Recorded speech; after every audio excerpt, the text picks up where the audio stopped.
दोस्तों, आज की कहानी है मेरी सासू माँ तो सुड़ेल से कम नहीं है। दोस्तों, कहानी शुरू करने से पहले अगर हमारे चैनल को सब्सक्राइब नहीं किया हो तो कर लीजिए ताकि आपके पास पहुँचे हर रोज नया वीडियो। अवंतिका को अपनी बेटी शिल्पा के लिए योग्य वर की तलाश थी। उसकी बड़ी बहन मृणालिनी ने एक प्रस्ताव भेजा। लड़का 5 फीट 10 इंच डसम और अच्छी नौकरी में था। छानबीन करने के उद्देश्य से अवंतिका अपनी बहन मृणालिनी को फोन करके पूछी, परिवार कैसा और परिवार में कौन कौन है। मृणालिनी बोली, लड़का भाई में अकेला, 2 बहनें जिसकी शादी हो चुकी है, माँ नहीं है, पिता रिटायर है। अवंतिका बोली, दीदी मेरी प्रथम लड़की का ब्याह बिना सास वाले घर में मुझे सही नहीं लगता है। सास होती है तो एक ग्रेजुएशन जैसा आभास होता है। बहू को ससुराल में कैसे किसी बर्ताव करना है, सके सब्जी से कैसा रिश्ता रखना है, किसको क्या देना है, ये सब एक सास ही अपनी बहू को समझाती है। सास के होने से लड़कियां ससुराल में बसना सीखती है। माँ की जगह सास को वो देखती है, उनसे अपने मन की बातें शेयर करती है। इसलिए बिना माँ वाला घर मुझे सही नहीं लगता है।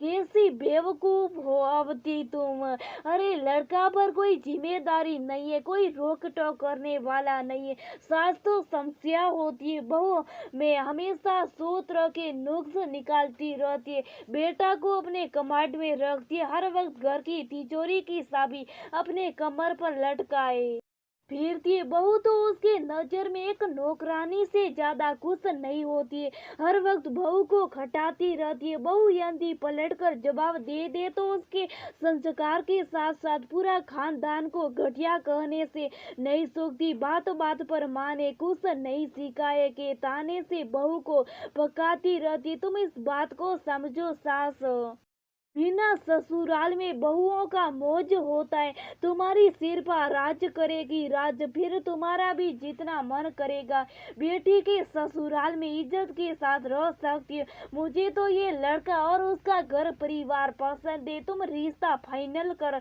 लो, बस एक अच्छा परिवार में शब्द से स्टेटस बढ़ता है। ज्यादा सास सास मत करो, सास समस्या होती है, समझी। मृणालिनी ने अवंतिका को समझाती हुए कहा। अवंतिका बोली, दीदी मुझे सोचने का वक्त दो, जितना चाहे वक्त ले लो, मगर रिश्ता यही फाइनल करना। मैं अपनी अनुभव से तुमको कह रही हूँ, मृणालिनी बोली।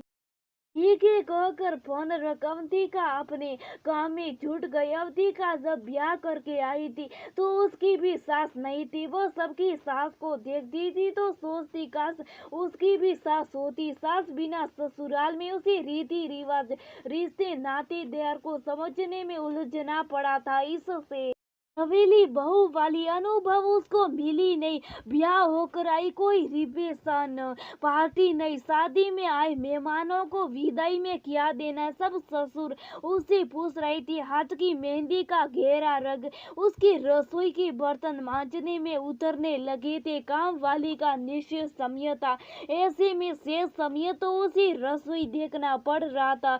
डोली से उतरते ही कंधों पर घर की जिम्मेदारी आने से वह नवजीवन का लुत्फ नहीं उठा पा रही थी। उसके अरमान थे रिसेप्शन में वीडियोग्राफी के समय वह पति के साथ खूबसूरत पोज देगी, रंग बिरंगी साड़ियों में फोटो शूट करवाएगी, हनीमून पर जाएंगे। मगर सब अरमान धरा का धरा रह गया। वक्त के साथ उसे ऐसा कोई नया अनुभव ही नहीं हुआ जो वह अपनी सहेलियों से शेयर करती। यहाँ तक कि बच्चों के जन्म और लालन पालन में भी उसे कठिनाई हुई। मायका जाना कठिन हो गया था। इससे उलट मृणालिनी ने दीदी जीजाजी के साथ हनीमून पर गई। तरह तरह के फोटो से उसके एल्बम भरे पड़े थे। वह सुख सब एक सास की होने से उसे मिल सका था। अपनी यादों में खोई। अवंतिका की नजर शिल्पा पर पड़ी। वह सोचने लगी, नाजों से पली अपनी लाडली को वह बिना सास के ससुराल में कैसे ब्याए। हर रिश्ते की खासियत होती है, सास बहू के भले के लिए टोका टोकी करती, इसे अन्यथा नहीं लेना चाहिए।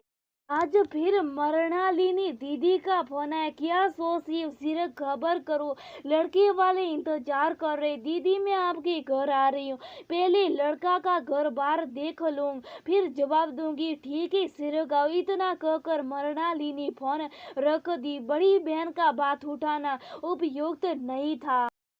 अगर बेटी के भविष्य का फैसला दूसरे पर नहीं छोड़ा जा सकता है। अवंतिका अपने पति मनमोहन जी के साथ लड़का का घर देखने गई। वो ये देखकर क्षुब्ध हो गई कि औरत वियन घर में पिता पुत्र मिलकर घर का काम कर रहे थे। सारा घर अस्त व्यवस्था, क्या कोई रिश्तेदार भी नहीं जो घर संभाल, बेटियों भी उनकी नहीं आती। कुल मिलाकर इस घर में आने वाली बहू को अपने सपने से मुड़ मोड़ कर घर का दायित्व संभालना पड़ता। कोई और होता तो उसे ये रिश्ता मंजूर कर लेता, परंतु अवंतिका का सास वियन ससुराल का अनुभव करवा था। उसने यही निर्णय लिया कि वह सास वियन ससुराल में सुख होने के बावजूद अपनी लाड़की को नहीं ब्याएगी।